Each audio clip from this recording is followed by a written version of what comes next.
Hey everybody, we just wanted to take a moment to say hi to you and send the blessing of Shavuot. Today in Jerusalem is the day of Shavuot.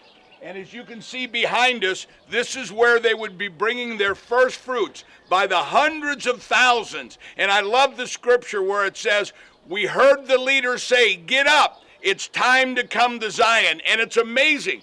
People are walking up to me everywhere last night and today saying, Pastor, we knew we'd see you in Jerusalem, and here's our first fruits. So you may not be able to hand me your first fruits in my hand right now, but I say from Jerusalem, on the day of Shavuot, the day of harvest, harvest of joy, harvest of peace, harvest of anointing, harvest of blessing.